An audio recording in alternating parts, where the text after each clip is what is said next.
विधानसभा 2024 चुनाव की आहट शुरू होते ही टिकट के लिए दावे ठोकने वालों की संख्या में लगातार इजाफा हो रहा है। पंजाब एवं हरियाणा हाईकोर्ट के वकील फारूक अब्दुल्ला जहटाना ने भी पुन्हाना विधानसभा से कांग्रेस के टिकट के लिए दावा ठोक दिया है। उन्होंने कहा कि वो कांग्रेस पार्टी के लिए पिछले करीब 15 साल से काम कर रहे हैं। फारूक अब्दुल्ला एडवोकेट का कहना है कि पुन्हाना विधानसभा जब से बनी है तभी से सिर्फ 2 राजनीतिक घरानों का इस सीट पर कब्जा है। कभी मोहम्मद इलियास विधायक बन जाते हैं तो कभी रईसा खान विधायक बन जाते हैं। इन दोनों परिवारों का ही सीट पर कब्जा है। ये चुनाव जीतने के बाद कुंभकर्णी नींद में सो जाते हैं। जनता को कोई शुद्ध नहीं लेते।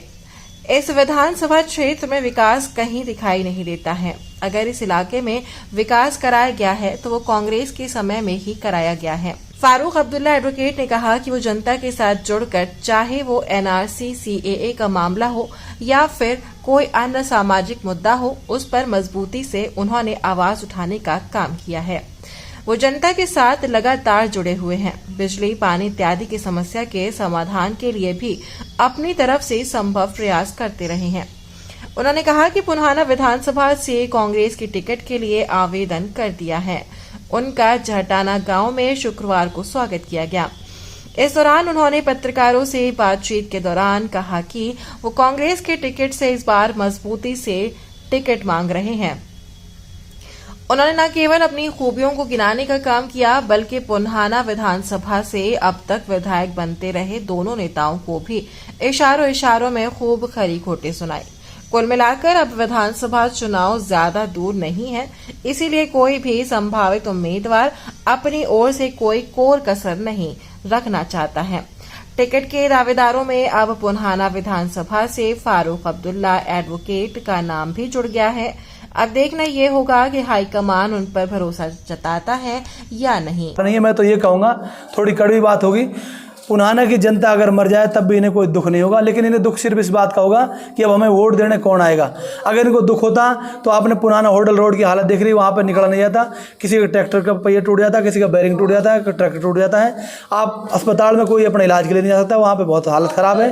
यहाँ पर ना युवाओं के पास रोजगार है, ना कोई यहाँ इंडस्ट्री है, ना यहाँ पर बिजली है, ना यहाँ पर पानी है, ना नहरी पानी है।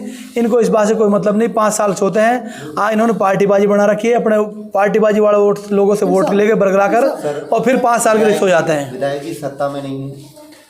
विधायक जी जो है वो एक विधायक है, और भाजपा सरकार सब विधायकों को जो एक सरकार की तरफ से एक फंड आता है 5 करोड़ प्रतिवर्ष, इस तरह 5 साल में 25 करोड़ रुपए आए हैं। 25 करोड़ में से 25 लाख का 25,000 का भी काम नहीं हुआ। अगर हुआ है तो आप मुझे बता दीजिए। वो आप ही पार्टी का विधायक है कांग्रेस? नहीं, कांग्रेस पार्टी तो कहती है कि भाई सब लोग काम करें मिलकर, लेकिन ये कि अब कोई आम व्यक्तिगत आदमी उतना काम नहीं कर पा रहा है तो उसकी कमी है। नहीं, पार्टी तो कांग्रेस ये चाहती है विकास करे, क्योंकि आपको दिखता है सारे जो यहाँ पर सरकारी बस अड्डे हैं, आपका नल्लड़ हॉस्पिटल है, यहाँ पे ITI है, यहाँ पे JBT है, यहाँ जितने भी इंस्टीट्यूशन से आपको यहाँ देख सकते हैं, स्कूल हैं, कॉलेजेस हैं, वो सारे कांग्रेस ने दिया है। वकील साहब, आप हाई कोर्ट के एक सीनियर वकील हैं, तो आपको क्या ज़रूरत है राजनीति में आने की? क्या मकसद है? मेरा ये जरूरत है कि हमने वकील के तौर पे भी आपको जो दंगों में दुखद दंगे हुए नहीं होना चाहिए था, मकान जो टूटे लोगों का, वहाँ हाईकोर्ट ने सीमोटे लेते उसको स्टे किया हमने वकील के तौर पे, और हमारे साथियों ने उसको रुकवाया। CNRC के आंदोलन से पूरे मेवात में धारा 144 लगाई, उसको हमने ख़त्म करवाया। आपने देखा यहाँ जो मॉब लिंचिंग हुई उसके लिए हमने आवाज़ उठाई। अभी गाँव में गर्मी के मौसम में बिजली पानी का पहुँचवाने का काम किया, फ्री टैंकर पहुँचाए प्रशासन की मदद से। हम ये चाहते हैं, जब यहाँ के रहनुमा सो रहे हैं, अपनी जिम्मेदारी नहीं समझते, लोग खून के आंसू रो रहे हैं, जब हम ही सारे काम कर रहे हैं तो क्यों ना हम विधायक बने और हम ही जो है लोगों की सेवा करें। जब हमें ये विधायक वे बनते हैं, ये सेवा नहीं करते, सेवा हम जैसे लोगों को करनी पड़ती है, तो क्यों ना हम ही आ गया, हम ही इसको सेवा करें लोगों की। आपसे पहले कई प्रत्याशी ताल ठोक चुके हैं चुनाव के, अलग अलग अपने अपने सब दावे कर रहे हैं कि टिकट मैं लाऊंगा। आपका क्या दावा? मेरा दावा यह है कि मुझे अल्लाह की जात पर पूरा भरोसा है। मैं पिछले 15 साल से NSUI से मैं अलीगढ़ मुस्लिम यूनिवर्सिटी पढ़ा था, वहाँ पे फिर यूथ कांग्रेस का मैं यंग इंडिया के बोल से मैं कांग्रेस का प्रवक्ता चुन के आया। उसके बाद मैंने कोविड प्रबंधन में पूरे मेवात जिले का मुझे इंचार्ज बनाया। मैंने यहाँ गैस सिलेंडर, लोगों को जो ऑक्सीजन सिलेंडर पहुँचाना, दवाई पहुँचाने का काम किया। सत्या अभियान मुझे यहाँ पर प्रभारी बनाया, वो आगे चलाया। मैं पिछले 15 साल से पार्टी में जुड़ा हुआ हूँ, और मुझे ये लगता है कि मैं हाईकोर्ट का वकील भी हूँ और मैं ज़्यादा इनसे काम करा रहा हूँ, तो मुझे ऐसी उम्मीद है कि पार्टी मुझे ही मौका देगी और हम मिलकर सब विकास करेंगे। सर, आज आपने गांव इकट्ठा किया है, क्या आश्वासन मिला है ग्रामवासियों को? पूरा गांव आपने देखा, काफ़ी भारी तादाद में लोग यहाँ आए। सब ने ये मिलकर आश्वासन ही नहीं बल्कि विश्वास जताया है। लोगों ने कहा है कि भाई काबिल वकील है, काबिल आदमी है। हमने इसमें गांव में भी इसका देखा है और हल्का में इन्होंने काम किया है। तो पूरा गांव एक मत से तैयार है, सब साथ हैं। गांव के सरपंच, जिम्मेदार, ठोंडा, बड़े बूढ़े बुजुर्ग, हमारे बच्चे सब हमारे साथ तैयार हैं। सब ने कहा जहाँ जरूरत पड़ेगी वहाँ हम जाने के लिए 100% तैयार रहेंगे। किन मुद्दों को लेकर आप चुनावों में उतर रहे हैं? हमारा मुद्दा ये है कि यहाँ पर नहरी पानी हो, यहाँ पर पीने का पानी हो। जिस तरह आपने देखा मई जून महीने में पोल खुल गई, ना तो नहरी पानी था ना पीने का पानी था।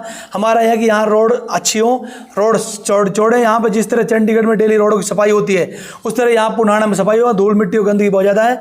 यहाँ पे बच्चों के लिए इंडस्ट्री आए, यहाँ रोजगार हर बच्चे। मेरी ये सोच है कि मेवात जो हमारा विधानसभा है उस हर घर के बच्चे को कम से कम एक बच्चे को नौकरी देना मेरा लक्ष्य है।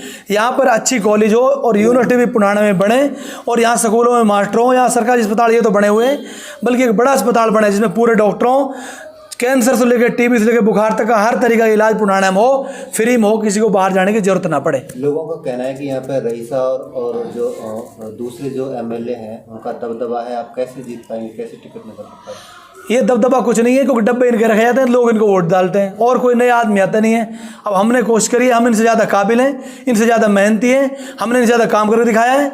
अगर आप किसी को भी ये भरम निकालना है तो मैं इन सब के साथ जो अपना आपको दिखाना चाहते हैं कि भाई मैं विधायक हूँ, मैं बढ़ना चाहता हूँ, वो मैं इन सबके साथ लाइव डिबेट करने के लिए तैयार हूँ। तो विकास के मुद्दों पर, पुराणों के मुद्दों पर मेरे से बहस कर लें।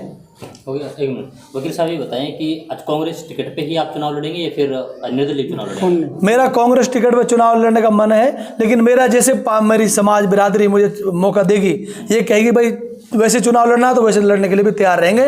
लेकिन हमारी आस्था कांग्रेस पार्टी में मजबूती से कांग्रेस के साथ है। अगर बिरादरी कहेगी, छत्तीस बिरादरी निर्दलीय लड़ने के लिए, तो निर्दलीय के लिए भी तैयार रहेंगे। अच्छा, एक सवाल और, लास्ट सवाल ये है कि कांग्रेस पार्टी मौजूदा विधायक को अगर टिकट देती है तो क्या आप उसका समर्थन करेंगे या फिर उसके विरोध में रहेंगे? अगर हमारी जनता ये कहेगी छत्तीस बिरादरी, आपका वही सवाल है, आपने उसको दूर तरीके से घुमाया है।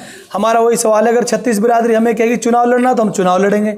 अगर ये कहेगी पार्टी के साथ रहना तो हम पार्टी के साथ रहेंगे। तो पार्टी के साथ रह करके आप समर्थन करेंगे मोहम्मद इलियास जब ऊपर आपने गबन का आरोप लगा दिया कि मैंने 25 करोड़ रुपए का मैंने ये कहा है कि सरकार की तरफ से पैसा है लेकिन काम नहीं हुआ है। यह सरकार ने पीछे से भेजा नहीं। जिस तरह सरकार कहती है कि 25 करोड़ रुपये हमने 5 साल में हर विधायक को भेजा है, ये तो वही बताएंगे कि आया कि नहीं आया, लेकिन एक विकास का काम नहीं हुआ है और जो होना चाहिए था। लेकिन अगर पार्टी में हम साथ रहेंगे तो हम अपने जो भी जिसको टिकट मिला मोहम्मद इलियास को मिलेगा उसके साथ में रहेंगे। और हमें छत्तीस बिरादरी का एक चुनाव लड़ना तो हम चुनाव लड़ेंगे। दोनों।